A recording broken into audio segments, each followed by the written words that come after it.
Okay, let us continue the series of lectures. So Nati will guide us through the anomalous world. Okay. Are there any questions about the talk yesterday? Maybe to refresh your memory, we defined the symmetry as a unitary operator could be commutes with the Hamiltonian. And then we discussed probing for anomalies by coupling the system to a background gauge field. And there was something subtle, if there is something subtle in the coupling to the gauge theory, then we say that this is an anomaly and there are various ways to characterize it. And one way to think about it, so we limited ourselves to flat gauge field, so the field strength is 0. And there were several different presentations, either with twisted boundary conditions or with regions where we have transition functions with overlaps with transition functions, overlap between patches with transition functions. And we could also think of them as defects, and these defects connect to the talks that Zohar gives here. Then we talked a little bit about the C=1 compact boson. This is the most studied quantum field theory, fully understood in a billion different ways. And we were particularly interested in the case where we break the winding symmetry explicitly. This is the case of interest in condensed matter physics in various contexts.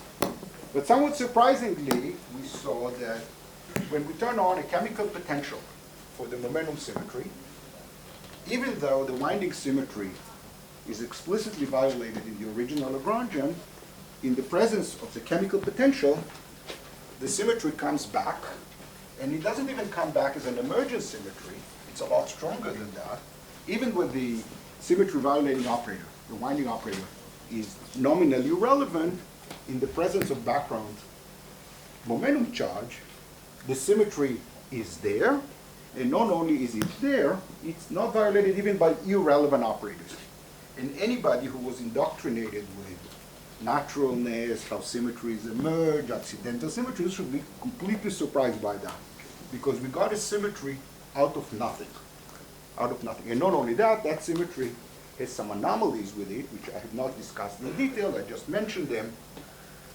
And we get for free a new U1 symmetry with its anomalies.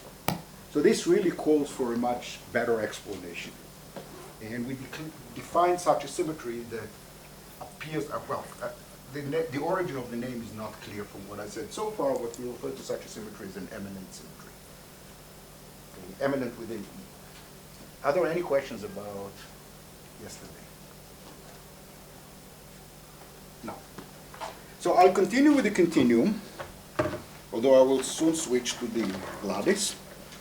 And I'm going to consider the situation we discussed yesterday, but in more general terms. So the setup is a system that has a global U1 symmetry and translation symmetry. Although it's not obvious from what I said so far, and from what I'll be saying here, the topic of this talk is closely related to what is known as Lattinger theorem in condensed matter physics. That would not be obvious from the presentation that we use here. And Lattinger theorem is a statement that relates the total number of electrons to the volume of the Fermi surface. For free electrons, it's obvious.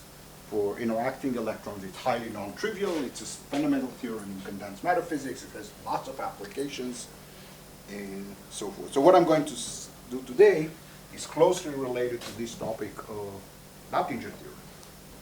But it will also give us some better insight towards what we saw yesterday. And I would like to do that in the context of anomalies. So the starting point is a system that has a global U1 symmetry and translation symmetry. And for simplicity, I will stay in 1 + 1 dimension. So space is a circle, theta, identified with theta plus 2 pi.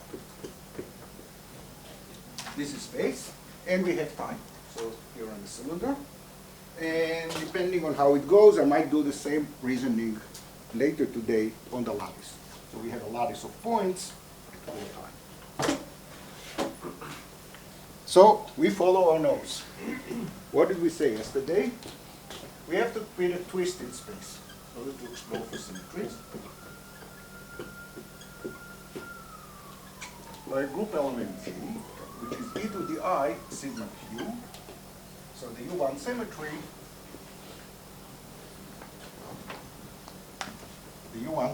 has charge q. This is charge of that, and the eigenvalues of q are integers. That's a setup. Notice it's very general. It could be fermions, electrons interacting one way or another.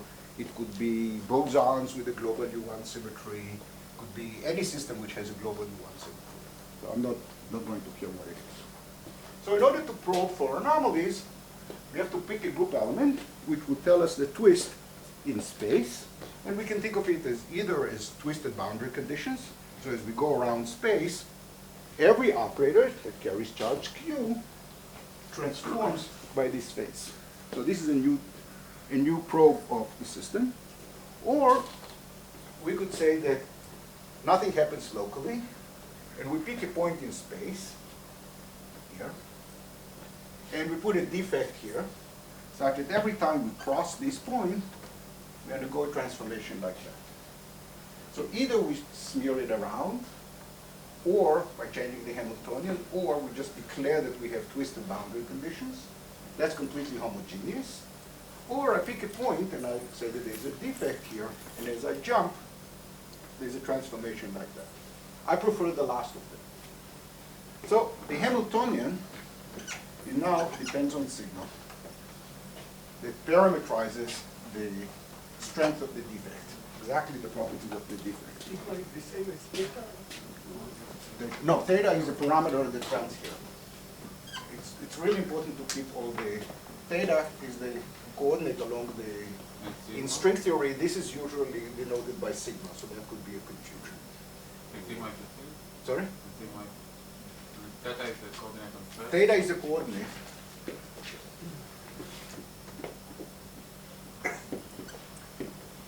Of space coordinate.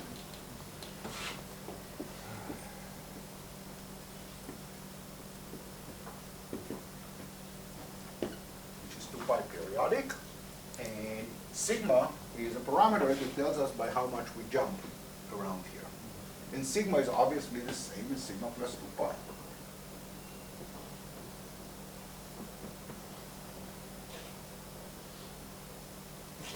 Okay, so that's the point. So the system now is richer than if we had just quantum. If we had just quantum mechanics, there would be some global symmetry. But now, we can also twist. We could introduce a twist, and we look at the twisted Hilbert space in the presence of the defect.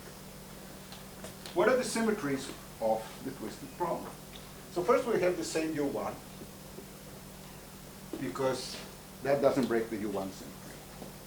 What happens to the translation symmetry? For sigma equals 0, we have momentum, and we have the translation symmetry, and the eigenvalues of momentum are integers. When sigma is non-zero, the eigenvalues of the momentum can have a fraction. And I can write it like this: 2 pi I, the operator P, this is the momentum in the presence of the defect, is the same as e to the I sigma times the charge of the state. So if I go around space, this is the operator that transforms me all the way around space, undergoes a transformation by the global symmetry transformation.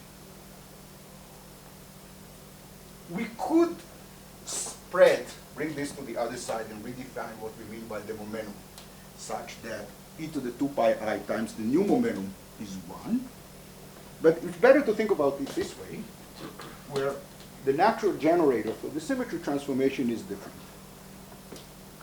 In other situations where the symmetry group is not U1, we have a similar transformation. Complete rotation of space is a group element. And we might or might not be able to redefine what we mean by momentum to get 1 on the right-hand side.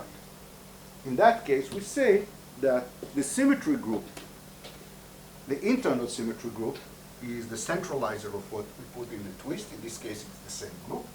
But the translation symmetry is modified from what it was before. All these are fancy ways to say things that you know very well, but these fancy things will be very important soon.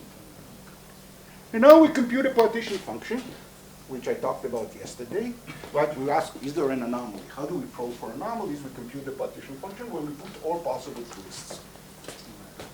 So it's trace e to the minus beta h of sigma.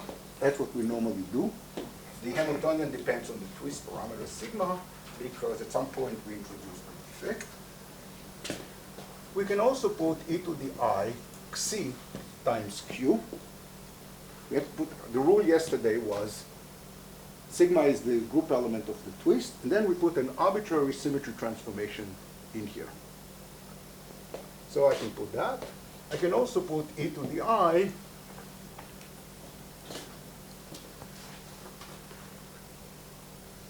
I'll have to change notation a little bit. Let it be this curly theta times the momentum p. This is the amount of the twist. Right? So this is a conserved charge. This is a conserved charge, even in the presence of the defect.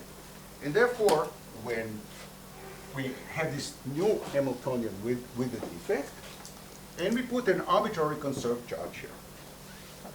So this is the object to compute.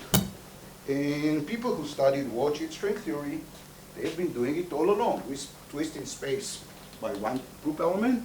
We twist in time, Euclidean time, by another group element. And this is the shift that tau 1 is non-trivial. You can think of this as the Euclidean space-time is a torus. This is space, and this is time.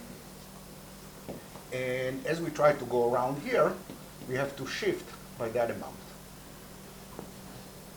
Is this clear, or should I explain that? So what, you allow for discrete and continuous? in this example, the global symmetry is U1, and the translation symmetry is U1. If I work on the lattice with L sides, the space symmetry is Zn, and if I can study a system where the global symmetry is whatever you want, any group you want. And do you allow for terms like that for discrete? For discrete, this would be with an integer. I'll do that for discrete. For discrete space or discrete symmetry. Which I was referring to discrete symmetry. with discrete symmetries, this will be a group element H of the discrete symmetry. So here the symmetry is U1, so the group element is labeled by a continuous parameter. So you could refer to the exponential as a fugacity. That's correct. Yeah, exactly. Except that very soon you will see that things start getting new meaning. So what do we know about this partition function Z? It's a function of beta, and we normalize the scale of size of space to be what it was, and we have sigma, and we have xc, and we have this curly theta for that. So beta is a real number, and we were going to let beta go from make beta very small or beta very large is a way of thinking of the system at very high temperature and very low temperature as a way to probing the UV of the IR. But more interesting are these three parameters. So the partition function is a function of three parameters, but the three parameters are subject to some periodicity. First, sigma is the same as sigma plus 2 pi. That's obvious from the way we set it up. And the Hamiltonian should be the same for sigma and sigma plus 2 pi. Sorry, I don't understand how the Hamiltonian depends on sigma. Sigma should be just boundary conditions. So I said that there are three ways to think about sigma. Way number one, twisted boundary conditions, then the Hamiltonian is independent of sigma. Way number two, I spread it around, and then I have localized connection in space, and then this Hamiltonian, then we have periodic boundary conditions, but the Hamiltonian locally depends on the sigma. And my preferred way is that the Hamiltonian is independent, locally is independent of sigma, but at some point there is a term in the Hamiltonian that implements the change in the transition function. So that what you do is, in fact, you take a torus, you also compactify the Euclidean time direction? Yeah, well, this is what the trace means. Trace means that I compactify Euclidean time direction. So you describe now this partition function on the torus. So if you think of it as classical statistical mechanics, this is a partition function of the torus. If you think of it in a Hamiltonian formulation, this is a trace over the Hilbert space with some insertion of an operator. So sigma is the same as sigma plus 2 pi. Xi is the same as Xi plus 2 pi. And what about this theta? Is theta the same as theta plus 2 pi or not? Okay. Sorry? Somebody here said something? So when I do, sorry? It depends on the value of P. P is an operator. P is an operator. So the eigenvalues are. So when I do that, Xi and theta are unchanged. Okay, let me write it in a better way. Sigma Xi theta is identified with sigma plus 2 pi Xi theta. That's what this identity says. This says that sigma Xi theta is identified with sigma Xi plus 2 pi theta. That's the easy part. Theta is a little bit more interesting because sigma Xi theta is identified with sigma theta plus 2 pi. But here I have to put Xi plus sigma. This equation is very, very important. It's arguably the most important equation in this talk. One way to think about it is a consequence of this relation. So if I shift theta by 2 pi, I get an insertion here of e to the 2 pi p, but e to the 2 pi p is the same as I sigma q, and that can be absorbed in shifting Xi. There might be a minus sign. Let's put the minus sign. Can be absorbed in that. What does this mean? If we ignore beta, we have 3 parameters here, but the 3 parameters do not correspond to a 3 torus. So the parameter space is not a 3 torus. We have a 2 torus parametrized by sigma and Xi. This is a 2 torus. But the parameter associated with theta is a circle, locally, but the circle is fibered non-trivially around the space. So if I impose these relations on Z,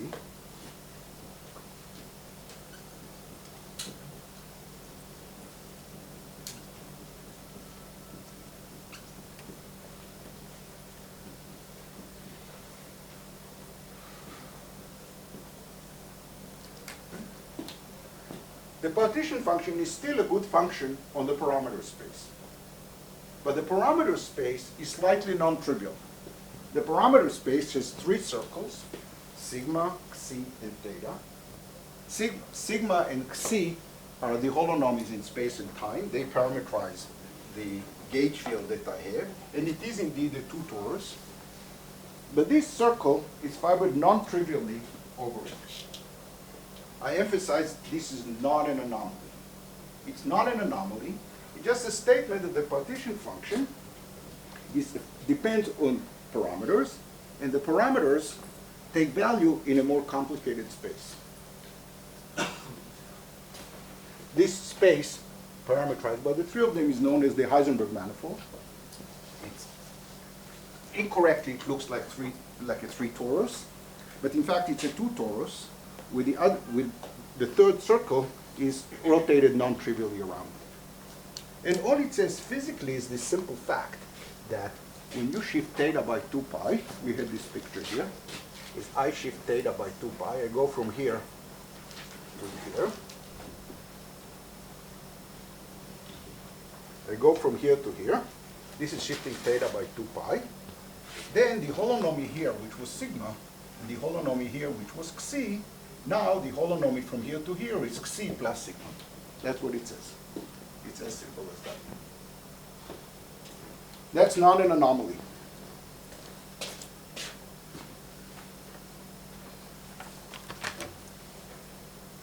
And since it's not an anomaly, it does not give us any power to constrain the infrared.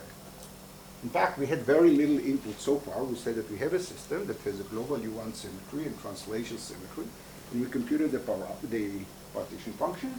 And for all we know, the ground state could be a unique state invariant under the U1. That's a perfectly valid answer.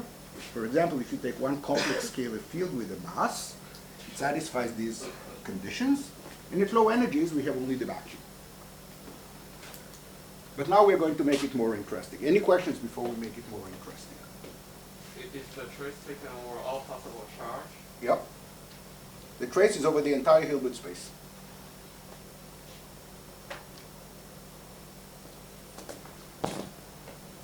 More questions? Yeah. I'm a little confused about the relation between the symmetries.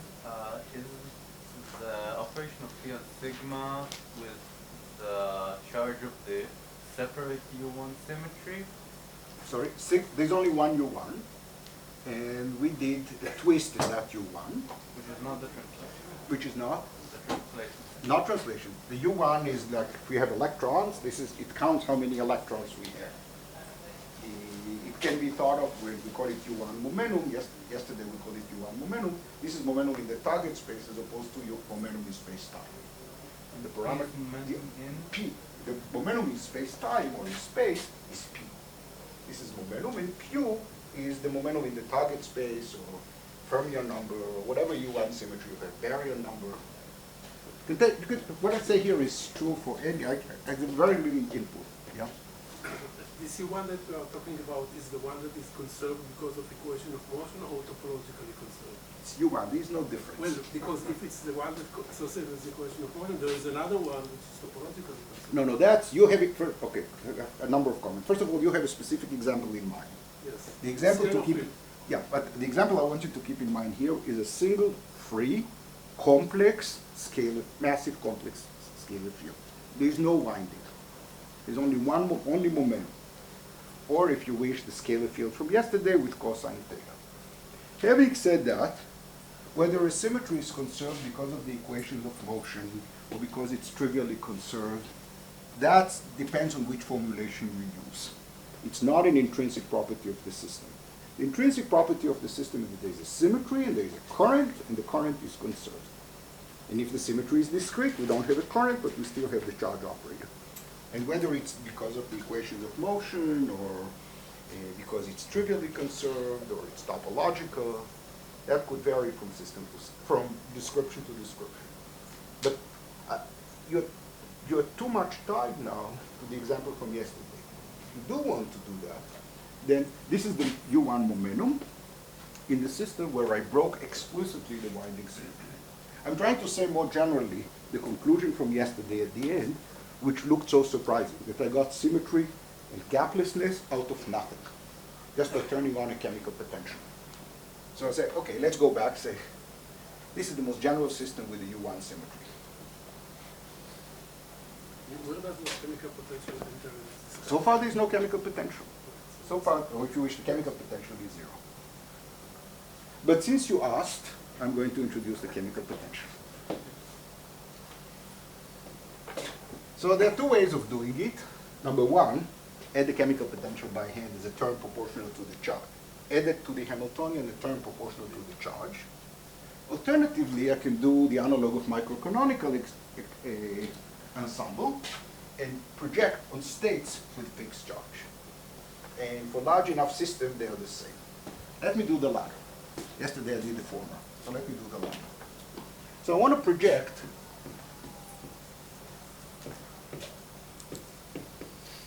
on states with Q eigenvalue, little q. That's what I want to do. So again, we have a system with a global U1 symmetry and translation, very, very general. For simplicity, I mean one dimension, 1 plus 1, but I can do it in any number of dimensions. And I want to focus on states with particular U1 charge. So how do I do that? There's an obvious trick. Let Z, which depends on all sorts of things with Xi. Xi was this guy here. I multiply it by e to the I Xi times little q, and I integrate the Xi. Xi is a circle. Right? Who thinks this equation is right? Who thinks this equation is wrong? Ah, mine's, that's. Who thinks this equation is wrong? I'm the only one. This equation is wrong because the partition function is not a good function of Xi. So when I put Z here and I let theta goes to theta plus 2 pi, and I imagine I had, what did I have? Sigma and Xi and theta, and I shift that to the point sigma. So that is the same as the point sigma, C plus sigma, and theta. So the partition function Z satisfies this relation. But the exponential doesn't. So the exponential is not a good function on our manifold. We had a complicated manifold with one circle twisted around another. Z is a good function on that space, but the exponential isn't. It's just a property of algebra. So this thing is not wrong, it's not well defined.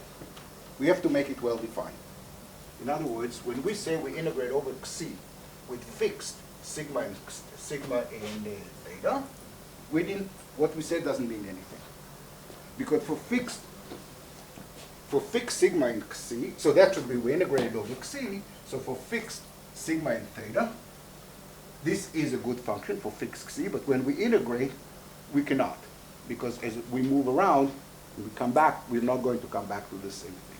How do we fix it? Yes? The equation where it says that theta, for this to be right, theta needs to change by 2 pi. That will be theta. Because I made a mistake. Thank you. But where did you change theta in that interval? I didn't, that's the point. That's the point. This function is a good function on satisfies this identification. This function doesn't. So this function is independent of theta. So if I shift theta by 2 pi, I'm instructed to shift Xi by sigma, but then it doesn't come back to itself. So you're saying that you can just, on general grounds, you're just saying that if you would have shifted theta by 2 pi, this wouldn't have worked, but for any given value of theta, we wouldn't know that. Right. No, for a fixed value of theta, you can do the integral, great, but I would take theta and I compare the answer with theta plus 2 pi, and I won't get the same answer, even though they describe the same point.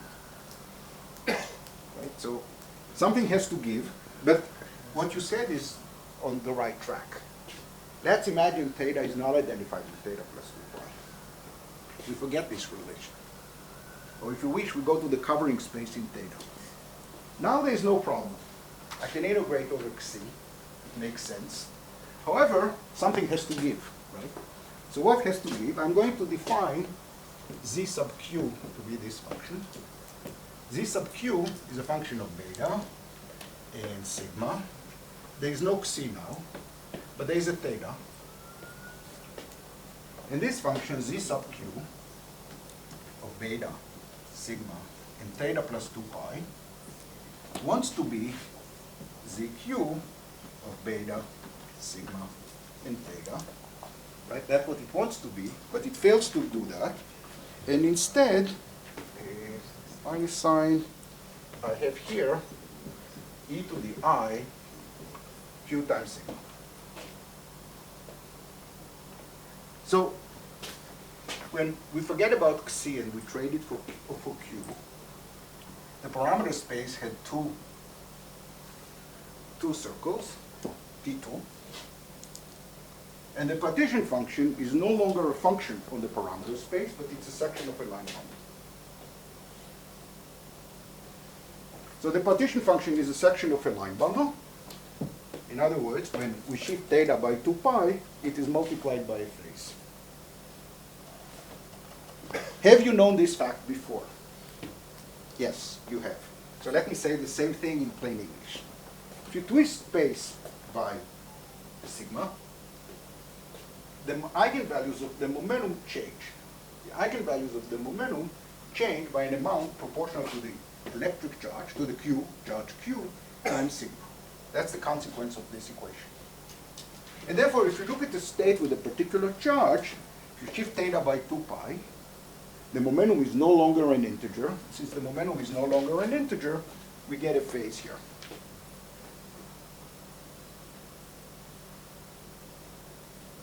That starts looking like an anomaly.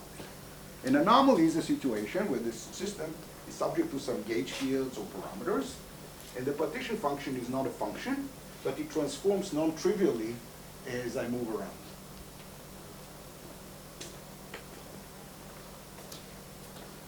And the anomaly here is not in an internal symmetry. The anomaly here is not in an internal symmetry.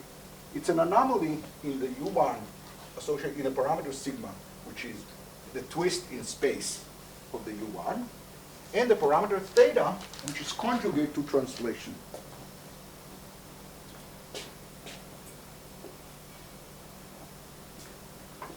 More mathematically, we have a 2 torus parameterized by sigma and theta, and the partition function is a section of a line bundle over that, and that's classified by the first Chern class, which is an integer, and it's precisely Q. So the partition function without Q has a parameter C, and it is a good function on the space, but by restricting to fixed Q, by going to the microcanonical ensemble, we get a phase which depends on the total charge of the system. So the system is now, the partition function is not a function, it's a section of a line bundle. So this was a result of the introduction of this defect. So you said that there is no anomaly once you put that defect? That's correct. The defect allows us to expose more anomalies in the system. So without defects, we have a Hilbert space, and it is in some representation. And even if you work with fixed charge, everything is good. So I did 2 things. One is to introduce the defect in simple examples like the ones that we discussed yesterday, and even more so the ones that we'll discuss later today and tomorrow. Once I introduce the defect, the Hilbert space starts having fractional charges, and since it has fractional charges, it will be in a projective representation of the internal symmetry. This is a traditional anomaly, and we probe the traditional anomaly by introducing a defect. Here, even if I introduce the defect, there is still no anomaly, but there's something that looks like an anomaly if I restrict the system to fixed charge. I work at fixed charge rather than integrating over all possible charges with the parameter C. I emphasize that this equation is well known, although it's not usually presented in this form. It's nothing but the statement that if we restrict the Hilbert space to states with fixed charge Q, all these states have momentum, a fractional momentum, in the presence of a defect with sigma. They have fractional momentum, which is proportional to sigma times the charge of the state, which is this phase. Now, the main thing to ask, the first thing to ask, once we have such a phase, maybe we can redefine it away. Maybe we can redefine what we mean by charge, or what we mean by momentum, or equivalently redefine Z by multiplying it by something, such that the phase would disappear. And here, since it comes with this math of first term class and so forth, you're guaranteed that you would fail, but it's nice to see. So, for example, I could redefine what I mean by P by shifting it by Q times sigma. That would get rid of this phase. So I said that the charge of momentum, the momentum eigenvalues are no longer integer, but integer plus something, plus a fraction that depends on sigma and the charge. So that will not be there. However, if I do that, the charge will be modified. So we had these various identifications, so I can get rid of the phase from here at the cost of introducing it at other identifications.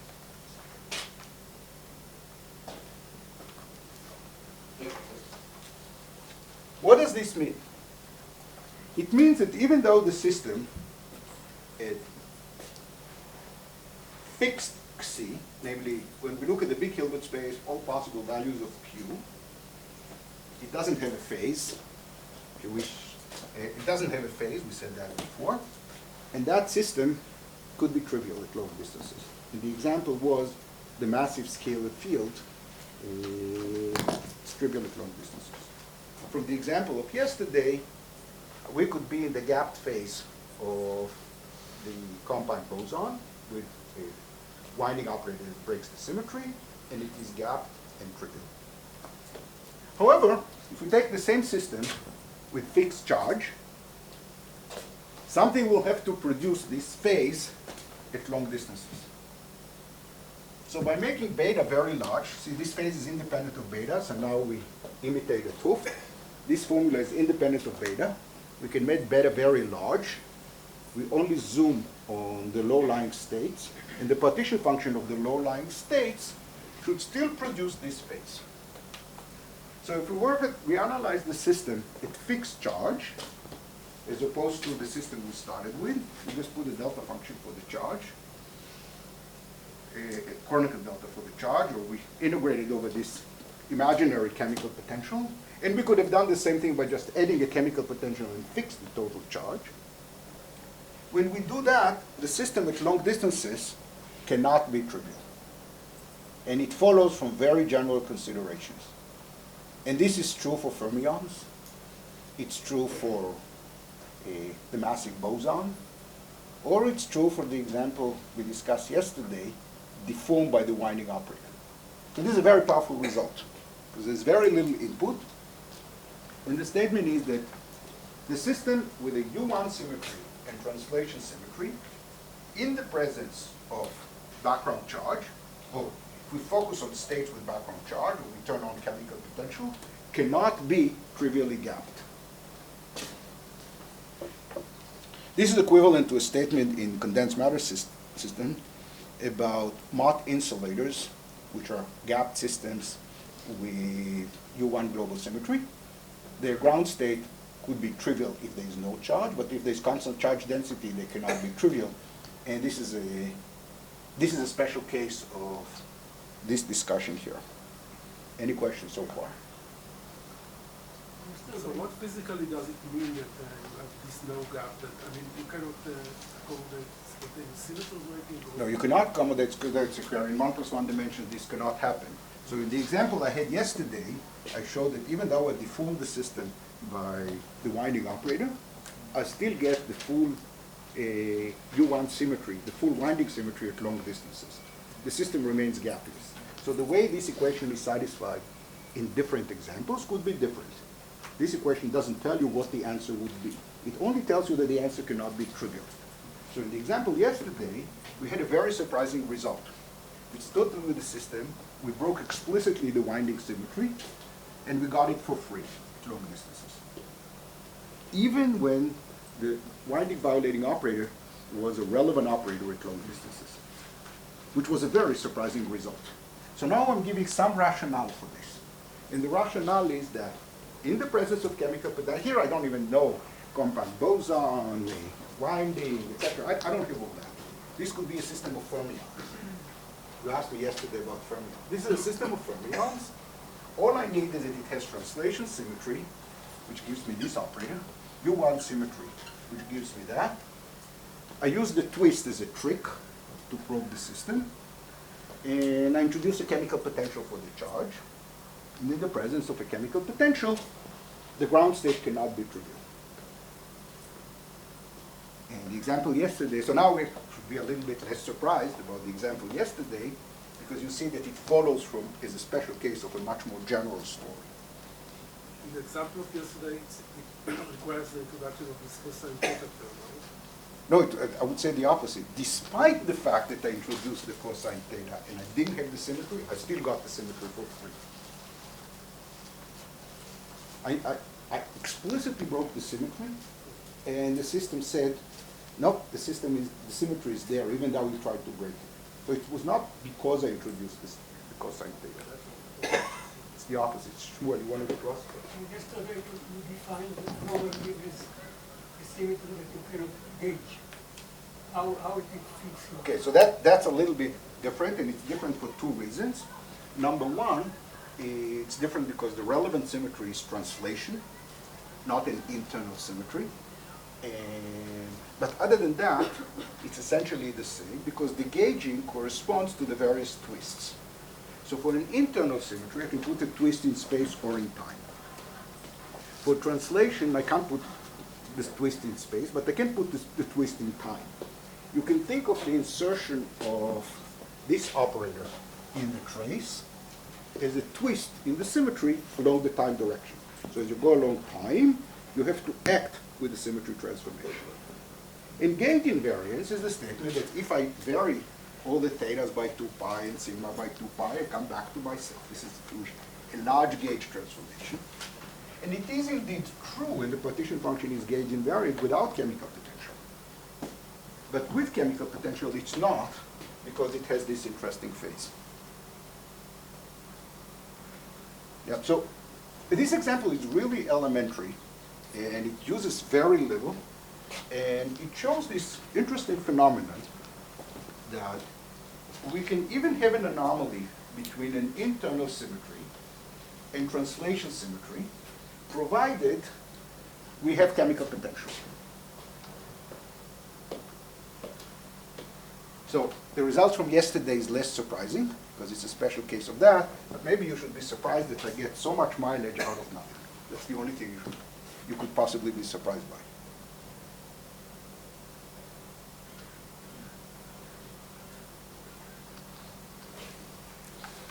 So the next topic I would like to talk about. Nothing, so this chemical potential, did it break explicitly this translation environment? No, translation symmetry is an exact It was symmetry. like a gauge field in the A1 direction, not in the A0. No? Well, for translation, or the chemical potential, That you introduced yesterday. What was the form that? well, the chemical potential is always like A0. We can discuss the i's, but it's in the time direction.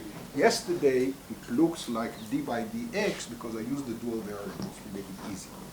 I picked the variables where it was easiest. So yesterday, the chemical potential is dt of phi. This is the charge.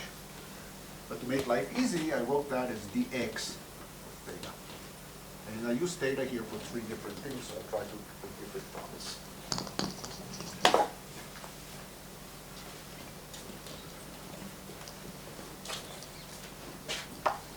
If I worked harder, I could have done it with the other variables.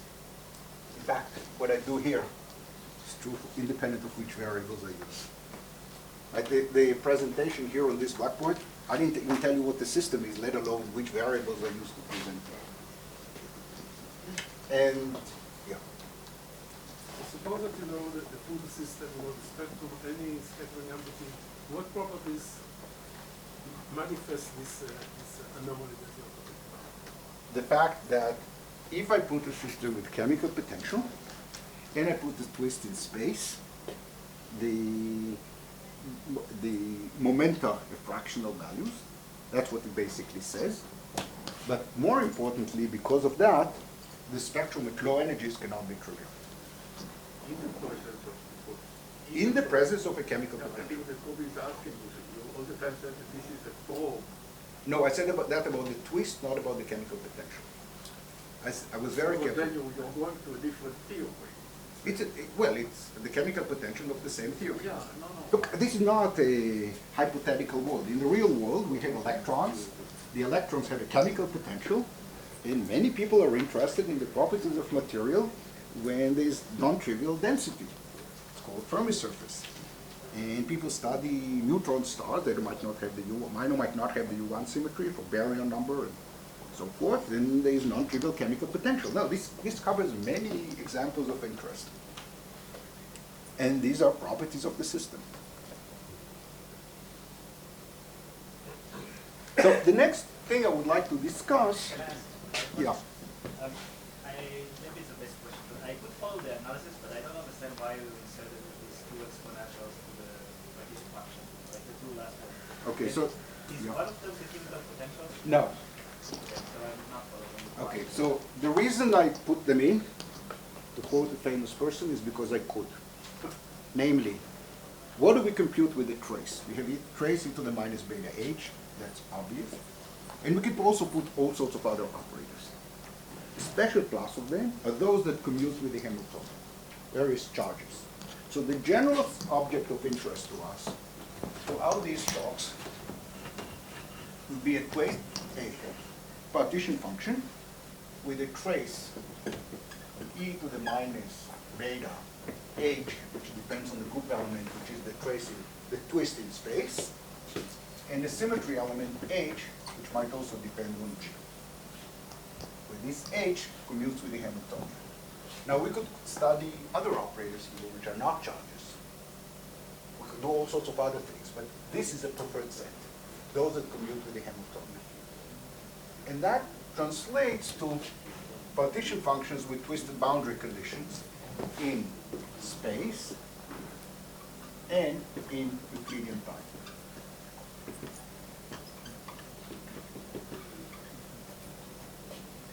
Right? This is the general study. We have a torus, and space could be one-dimensional, three-dimensional, whatever. And we have a twist G here, and we have a twist H here. And then the partition function on that space is given by this trace. So the partition function is an operator? The partition function is a number. Partition function is a number, and in simple cases it's a function, and that's why it's called a transition function. And here it's a misnomer. We say that the partition function is a section, which is an oxymoron, but it's a commonly used oxymoron. It's not a function, it's a section. It's not given a point in the parameter space, we don't get the number out, but instead it depends on how we parameterize it. Like this. You probe temperature, you probe chemical potential, pressure. Is there any structure if I Maybe. add pressure? Maybe. I haven't thought of it. Pressure is another component of the energy momentum tensor. Right? It's another intensive parameter which experimentalists can Yeah. play with. Yeah. I think that no, the magnetic field is easy. That couples to a global symmetry. Magnetic field couples to a global symmetry. In fact, in the last lecture, I will do quite a lot with magnetic field systems with spins, etc. It'll be the same. So can you again summarize what is the relation to the fact that that you got this eminent symmetry? So in the case of the eminent, I'll do it the same example again, sometimes, maybe tomorrow. And this thing tells us that something will have to be there in the infrared. That's all I showed here. The infrared cannot be trivial in the presence of the chemical potential. In the example yesterday, the system was actually solvable. So I solved it, and I found that what I had, that I thought the system would become gapped because I put cosine theta, but instead it remained gapless. And since it was gapless, it had another symmetry. I still have not explained why. I briefly said it yesterday. Yeah, you said that the relevant operator, Yeah, so I'll say something that I will say better later. So where did this symmetry come from? That you could ask. What was the precursor of this symmetry microscopically? And I will explain that in a lot of detail, but I'll give you a teaser, or give you a teaser that the new symmetry that I got out of nothing started its life as translation in the UV theory. So the UV theory had exact translation.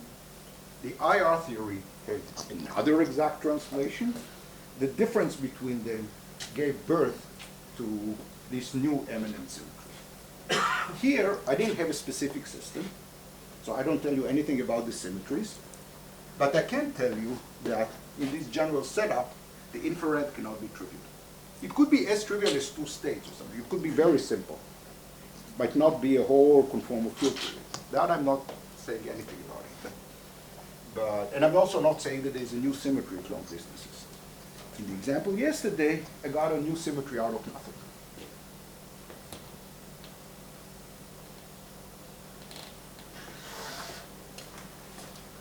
This thing takes a while to get used to, especially if you're older, because you were brainwashed that such things do not happen.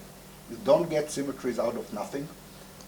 You do not have these anomalies associated with translation and so forth. The main thing that happens here is that the microscopic translation can be thought of as an internal symmetry for the purpose of twisting the time direction. And then we use the same machinery of the twists and the anomalies, etc., etc., and then we get some mileage out of it. But we'll have many more examples, and the examples will clarify. So please ask me more questions, because otherwise I will have to finish before the end. Yeah, thank you. Thank you. The reason these two commute is because they have the same movement G? No, they commute because I declared that I only consider those that commute. They commute. This H, imagine we have only internal symmetry.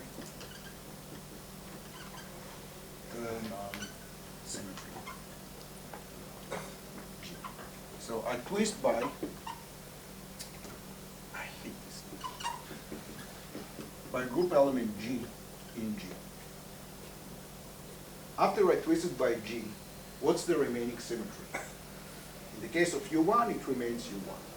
In general, it's a group known as the centralizer of G, which is defined as only elements H, such that H in G, it's a subgroup, H in G, such that GH equals HG. Do you know that? Should I explain it, or is that clear? If you think of this, you ask, when do we have a flat connection? GH would be the same as HG. There are many ways of seeing it. So that's a centralizer. That's the group that the twist didn't break. In the example with U1, it didn't break anything, so the centralizer is the full group. In addition, we said that we can also have translation.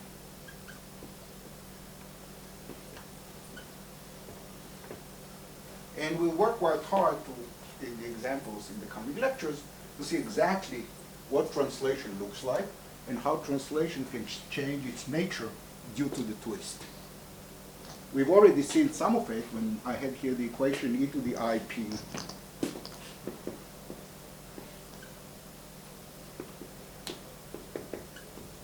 So this is G, and this is complete rotation of space. And the general thing is that complete rotation of space, it's a unitary transformation. It might not be one, but it could be a non-trivial group element. And an anomaly is a statement that any one of the group relations that act here could be realized projectively, including this relation. And furthermore, I have freedom to move the phases around, and I might choose a convenient presentation. Okay, nobody else helps me, so I have to continue. One more question, that is, suppose that you don't use a compact field, but rather field on the line. Yeah, I gave an example. This is, yeah. But yesterday, your example wasn't compact. Then everything will remain. Well, yesterday no, because it was very important. But today I said, take as an example a free complex field. So an example of this is my example. Phi is a non-compact scalar field, and the Lagrangian is phi absolute value square plus or minus, because they're in Lorentzian signature in these talks, m square phi square. What I said before is still true. It's non-compact. There's no winding symmetry. If I go to non-trivial chemical potential, the ground state can, this system as is a trivial ground state. If I go to non-trivial chemical potential, the ground state is non-trivial. And I leave it as an exercise to figure it out. But my result is much more general because I can add here, and my result is still true. It has nothing to do with the compactors. So this system I cannot solve it exactly, but whatever I said here is still true. Okay, but that, could it be more intuitive? Forget lambda, let's put it to 0. Why in the presence of a chemical potential and massive, what happens in the massive? The ground state will be a state with non-zero Q, because if I don't have a chemical potential, the ground state has Q equals 0, end of story. Now I'm forced to be in the state I've also specifically been interested in the state with large charge, and there are lots of states. Lots of degenerate or low-lying states. That's this non-triviality. And I don't want to solve the exercise for you, but in this particular case, you can work it out very explicitly. You diagonalize the Hamiltonian, look at the states with fixed charge, and you will see that there are lots of them that are nearly degenerate. And, you know, it's not surprising that any one of these claims, if you have a solvable system, you just solve it, and then you're not surprised by the answer. That's the answer. We build this machinery for cases where we cannot solve the system. For example, the one with lambda phi to the 4th. Will this change the answer? A priori it could, but it doesn't. It doesn't because there's a general considerations that tell you that the spectrum is different when I do that, but this fact remains true. About this general consideration, it proves you the idea that you couple an anomalous theory, you couple it to another theory which cancels the anomaly, and then there was an argument that did you use such a thing here? I didn't couple it, but he didn't have to use it because your colleagues here in Israel told you that you don't need to use the spectators. You can characterize the anomaly without ever mentioning the spectators. Right? It's something intrinsic to the theory. The more modern way of saying it, which might not apply here, is that you can couple it to a bulk, and then there's some action in the bulk, which clearly does not depend on the renormalization. And I did not even do that. I just said that the anomaly is the fact that there is a phase. That's all that matters. Why are the two ways of introducing the chemical potential? That's a general result in thermodynamics. That it's the difference between canonical and microcanonical example. Do you understand why the canonical and microcanonical are the same for large enough system? Except when there's some fine print in that. Let's leave that aside. Here and in all the examples I'll study, there's no difference. This way of fixing the charge with an integral over imaginary chemical potential fixes the charge to a number. It's like putting a delta function in the function of the integral. And the other one, I put a chemical potential such that there's an average charge with small fluctuations around that. And they obviously give the same answer. And the whole story will hold also if you change the sign of the mass in the phi to the 4 theory. Yep. Namely when you have Finite volume. when you have spontaneous break. Okay. Yeah. So I really work here in finite volume, so that I don't have to. Well, but Okay. Now, in this case, if we are in more than one dimension, the statement is still true. There is spontaneous symmetry breaking, but then my claim is completely trivial. What's the claim? The claim is that, despite appearance, the system is non-trivial at long distances. You brought it to the case where it's non-trivial to begin with, so I have nothing to prove. well, it depends which are the states, which are the low line. I don't say anything about that. All I say is that you cannot have just one state.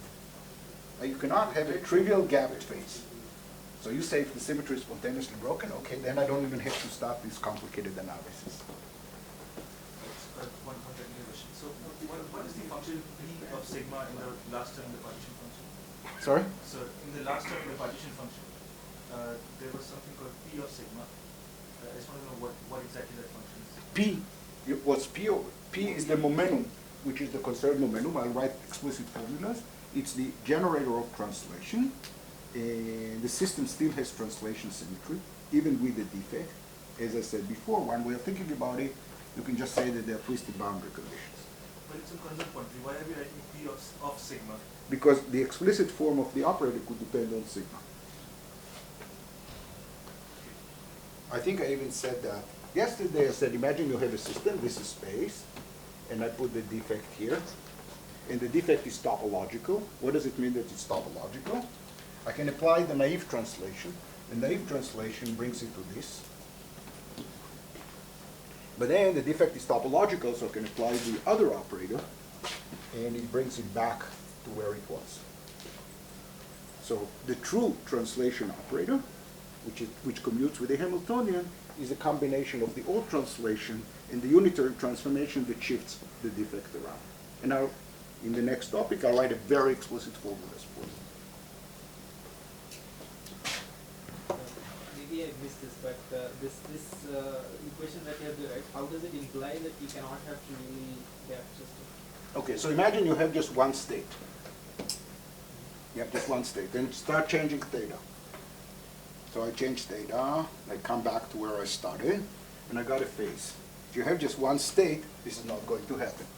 But if you have just one state, you get a number, you can change theta all day, it won't change the number.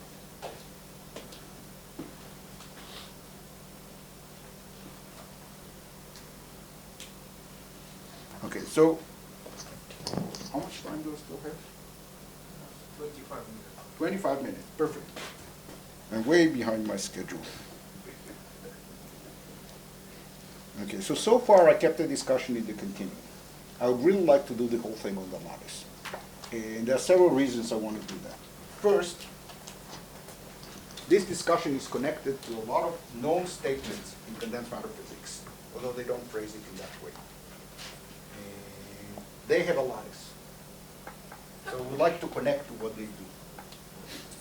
Second, we can think of the lattice as a rigorous way to define what we mean by the continuum field theory. In fact, the talks yesterday and today, say for example Zohar's talks or Nikita's talk, there was a lattice. And they discussed a field theory where there's some UV lattice. So we would like to have a similar formulation on the lattice. And we could ask ourselves, the standard, okay, let's go back. The standard picture of anomalies, we are in the continuum, we have Lorentz invariance, and defects and operators are the same thing, we can rotate and so forth. How much of that can we still use on the lattice when we don't have Lorentz invariance, and we don't even have continuous translation in space? So space is a collection of points, finite collection of points. Time could be continuous if I use a Hamiltonian formulation. How much of that could we do? And a priori, it looks almost impossible.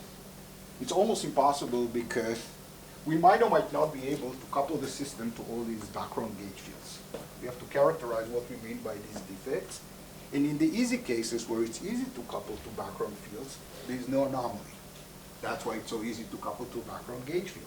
In the interesting cases, as we will see, it's a little bit more complicated, but we could still couple them to background gauge field, but that takes more work. So that's one challenge.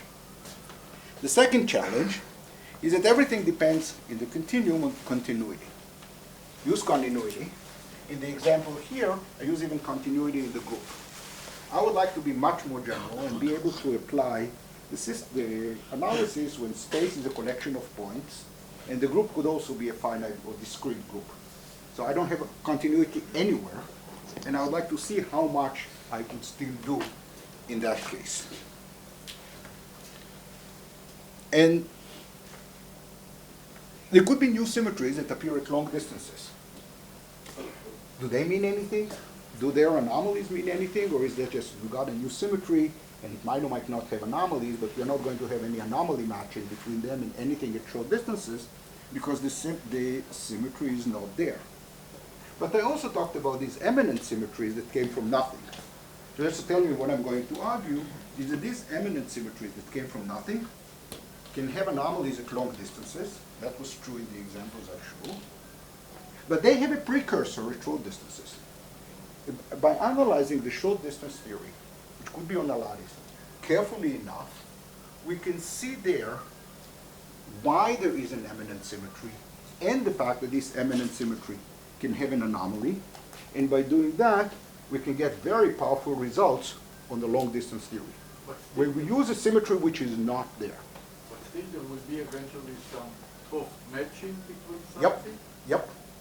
Top matching just means that there is a phase independent of data. From this perspective, top matching means that I have partition function which depends on some parameters. If Now, the symmetry is continuous, to be able to tell us which are the degrees of freedom? no, you never can tell that. All you know with the Tuft matching, you compute something in the UV, you have a constraint on the IR, and what I will do here is consider the theory in the UV as some lattice system. We'll be particularly interested in a lattice system that does not have these eminent symmetries. And I'll compute something, and I will get a phase, and then it says something at long distances should reproduce this phase, and that would be the anomaly of the long distance theory. That's okay. Sorry? No, that's okay, I understand. So I would like also to know what in a specific case. Well, that's, yeah, I would also like to know that, but I would also like to solve QCD, but I haven't succeeded in doing it. I apologize. And then Lattice. Yep, no, that's for tomorrow.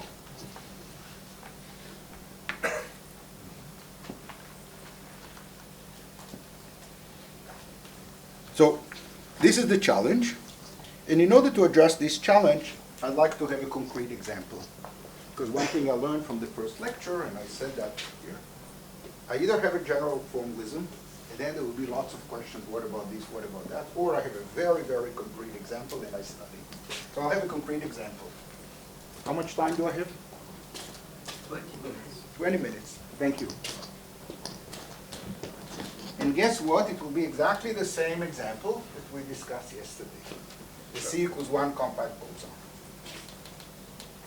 And this system has been analyzed on the lattice from many different points of view. The first of them is what is known as a rotor.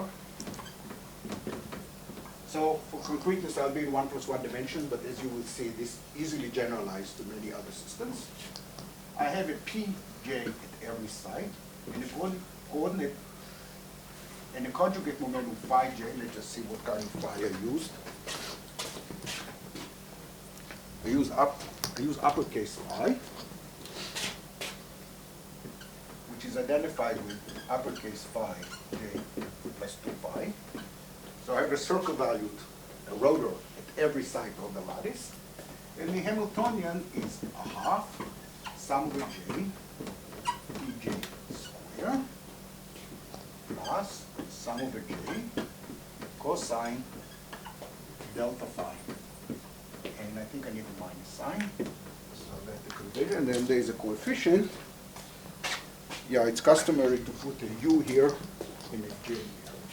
A j here and a u here. And this system was analyzed by lots of people. So we have a rotor at every site. And the rotors couple through this. So on every link there's a delta phi, then you write the cosine, and this is the system. Who has not seen this system before?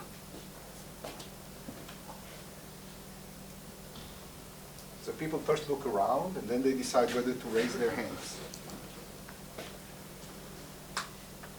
It's like voting in certain parliaments. So what do we have here? We have a lattice of points.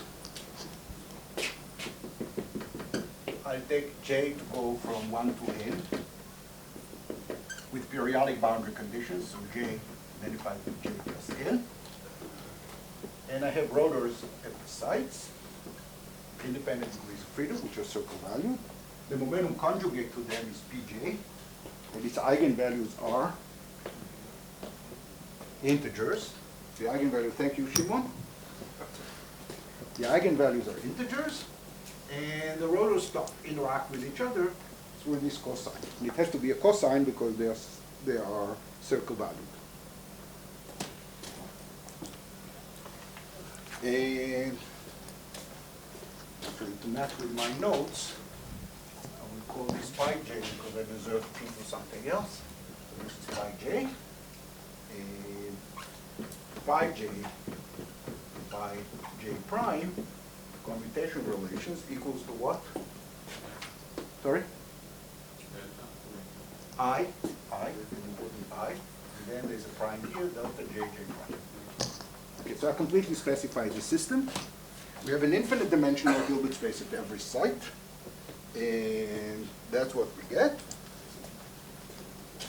And what's the global symmetry? We have U1 that takes all the phi j's together to phi j, e to the I alpha.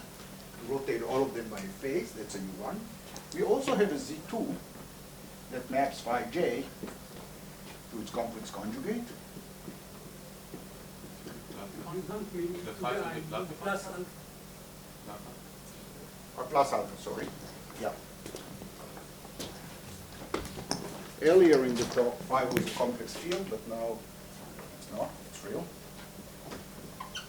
And these two symmetries then, and these two symmetries together, and here I need the minus sign, which is the same mistake propagated to the second line, and these two symmetries together become O2, and because of the minus sign here, I also need to take Pj to minus Pj.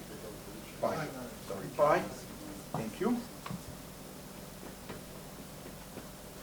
So the global symmetry is O2, and there's also translation, time reversal, and so forth. What do we know about this system? Oh, in this group, there's a charge, Q, which is the sum over the lattice points.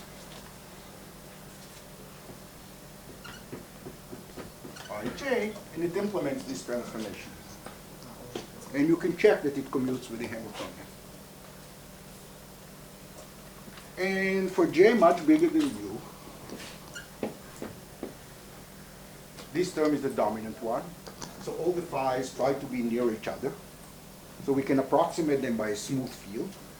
We approximate them by a smooth field, and that flows to the C equals 1 boson that we talked about yesterday. And if you do a little bit of algebra, the coordinates there is 2 pi square j over u, 1 plus I order correction in u over j. And the next exercise for you, other than the complex boson, which I gave before, is to derive this result.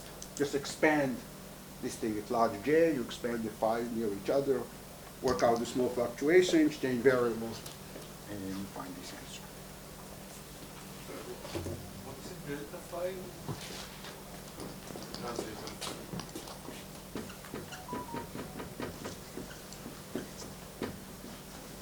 The lattice derivative.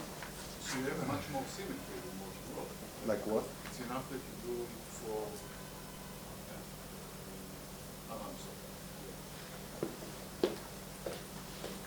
It's the same thing you do in the continuum. This goes over to pi dot square, and this goes over to dx phi square. What about the space symmetry, like changing J? Sorry? What about the space symmetry, relabeling J? It's called translation. There's translation symmetry. There's a translation operator, which I'll denote by T, which maps phi j and pi j to phi j plus 1. So you have a biggest. There's translation symmetry, and what's the group here? ZL, that's right.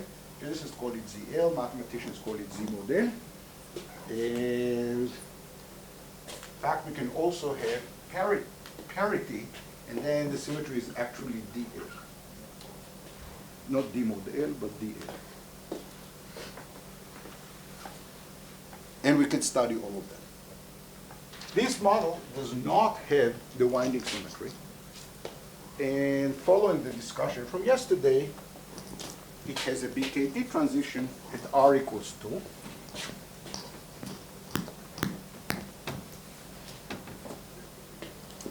So it's gapless. This is R equals 2. And here it is gapless. And then there's emergent U1 momentum times U1 winding, semi-direct Z2, where this U1 momentum and this Z2 are the same U1 and Z2 that we had here, and we get a new one, an emergent symmetry for free. And here it is gapped. And for large J much bigger than U, I gave you the formula that relates out to J and U. But as I get to smaller values, the formula is more complicated, but there is still a formula. And the formula depends on various corrections. I could put here various corrections, high order term, next to nearest neighbor coupling, and they will change the formula. But this picture is universal. That's the power of the continuum, where we get the universal information about the continuum. How much time? Sorry, how you get next to near order? I could. I didn't. Oh, I could. I could add a term here, Yeah, cosine delta square phi, for example. The symmetries will remain the same. It's another interaction. There's a coupling constant here. And in the right range of parameters, it flows through that. And as I keep changing the parameters, I'll just move on this line.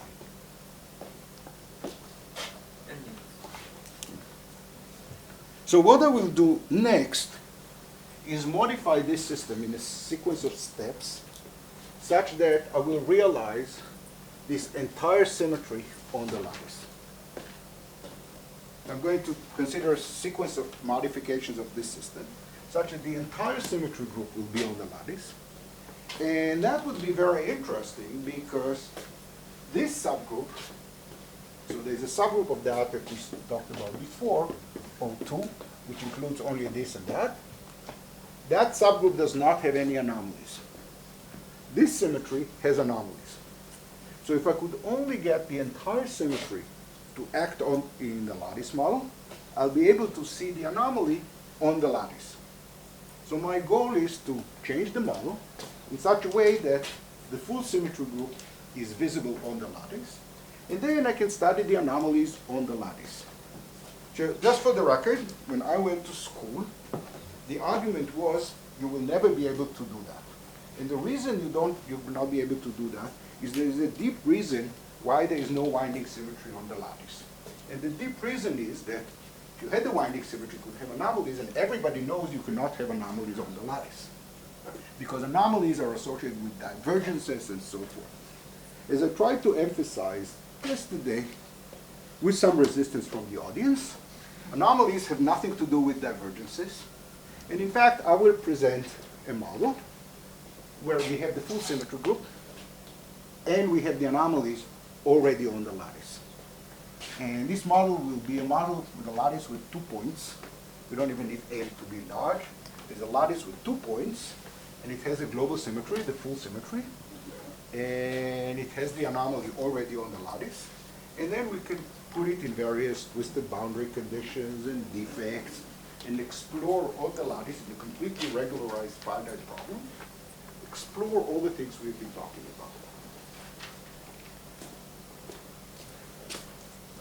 Any questions so far?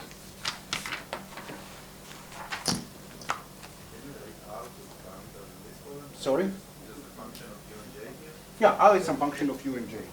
So I wrote the power series, and the corrections here are order U over J. And people worked it out. There's huge literature on this model. This is not the first time this model was discussed.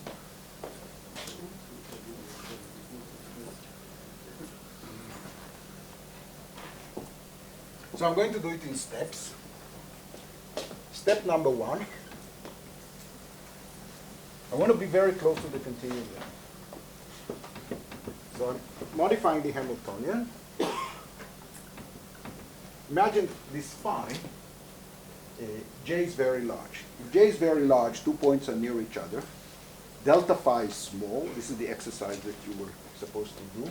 That's why I put a minus sign here. So delta phi is small. And I can approximate phi as being a non-compact field. So let's make believe that phi is non-compact. And in order not to be confused with this guy, I will denote it with another phi. Let's see which font I used. Lowercase phi. So instead of that, I'm going to write class a half, so it would be j over 2 phi j plus 1 minus phi j square.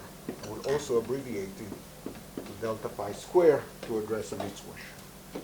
Or maybe somebody else here asked that. And I will also need u over 2 sum over j pj square.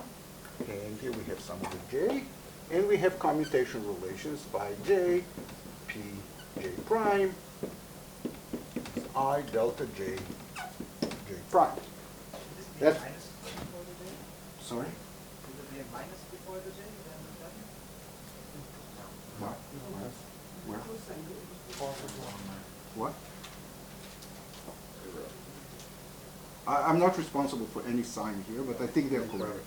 I think I got them right. I didn't get them right in my notes the first time, but I think by now they're right. Partly because I gave these related talks a number of times and people corrected me. So this model has been used before with phi. So these are non-compact fields, no periodicity. Does anybody know where it was used in physics? Phonons, for example. It appears in many places. So this is a well-studied model. And it also has a U1 symmetry. In fact, it has an R symmetry. The global symmetry is R, which maps phi j to phi j plus alpha, but there is no periodicity. And there's also a Z2 charge conjugation that flips the sign of phi. We would like to change that. We would like to change that and make phi compact, right? Because the main thing here is that phi was compact. Phi was identified with phi plus 2 pi. So we would like to do the same thing here. And I will start doing it, but will not be able to finish. So the trick I will use is a trick that was invented by Mr. Villain. And Mr. Villain said, let's introduce on every link, so this is j plus 1. On every link, I'm going to put 2 pi and jj1 plus 1. And write that as a square. So introduce another degree of freedom on every link, also known as an edge. Nikita likes to call them edge. The mathematicians call them edge. And the sites are called vertices. The physics terminology is links and sites. So I introduce an integer here. And then we have a gauge symmetry. Phi j goes to phi j plus 2 pi nj, and nj plus 1 goes to nj plus 1 plus nj, maybe I got the sign wrong, minus nj plus 1. And maybe I got the sign wrong. And that's clearly a gauge symmetry of this system. But once I do that, I can add another term to the Hamiltonian, and as follows. If n is a coordinate, it has a momentum conjugate to it. So for any n, which is a coordinate, j plus 1, there must be a conjugate momentum, which is also on the links, j plus 1, such that the commutation relations are I delta j prime. Can anybody guess why I use the letter E? Electric field, right? This is the electric field conjugate to the vector potential n. I can also think of it conversely and say, this is the coordinate and this is the momentum. In a way, that would be simpler because the momentum will be integer and the coordinate will be circle valued. So when I introduce this momentum conjugate to n, when I introduce the momentum conjugate to n, if I want the n's to be integers, the n's are integers, and therefore E is identified with E plus 2 pi. So the electric field is circle valued, and it's gauge invariant, and n is an integer. But once I throw n in, so first of all, I introduce a degree of freedom. If I had introduced a degree of freedom, I need to have a conjugate momentum. So the conjugate momentum is E. But once I have E, I can add here plus G square cosine E, sum over the lattice. And it's circle valued, so I can add it. Question here? E of delta Sorry? E. E of delta E. E by is a good. I can also add delta E. That would be further, but the leading order term is E. And if you think of it as a gauge theory, this is the analog of E square that appears in the Hamiltonian. And if you prefer, you can put a minus sign here. It won't make a difference for reasons that will soon be clear. So this is the analog of the electric field square. This is the analog of minimal coupling to a scalar field. And since the gauge field is N, it takes effectively the matter field phi, which was real valued, and effectively it made it circle valued. So this is what Mr. Villain told us, except that Villain did that in a Lagrangian formulation, and this is a Hamiltonian formulation. So this is exact rewriting of what Villain did in Euclidean space-time, and this is in the Hamiltonian space-time. Is it lunchtime or? Yeah, Or I can keep going. I can keep going. I can keep going. No, so I won't. 3 minutes. Three? Three? You have 3 minutes, but Oh, that's fantastic. That's exactly where I want. I get to a point that is natural to stop. When I have such a Hamiltonian of a gauge theory, there is always something I have to remember. I need to supplement it with something. Gauss law. Thank you, Shimon.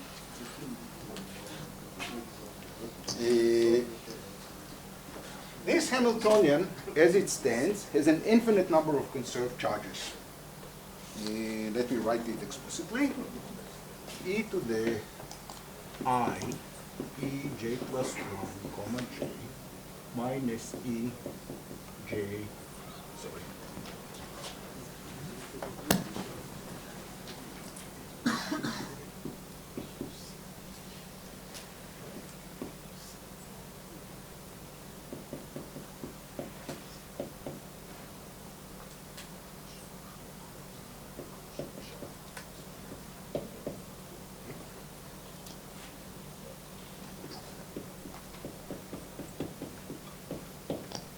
You can check that this operator commutes with the Hamiltonian for at every j.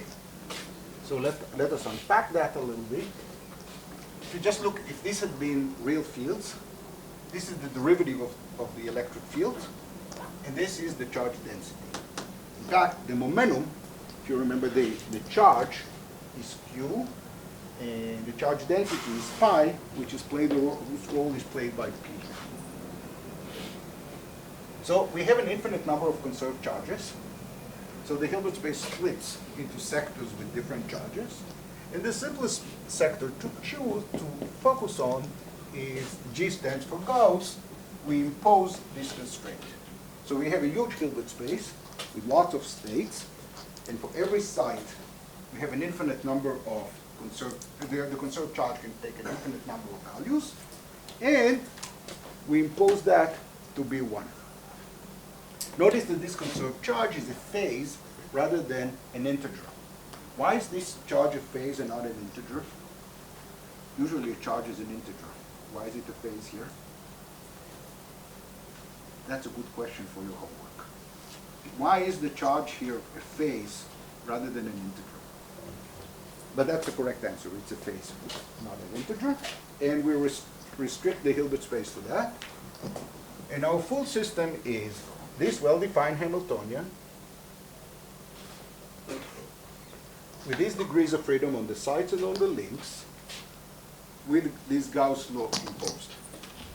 And what we'll do tomorrow, I guess it's tomorrow, is understand that Hilbert space and that Hamiltonian and its dynamics better. And we will see that with a trivial modification, we can have the momentum symmetry, the winding symmetry, defects, the anomalies between them, etc., already on the lattice. Thank you.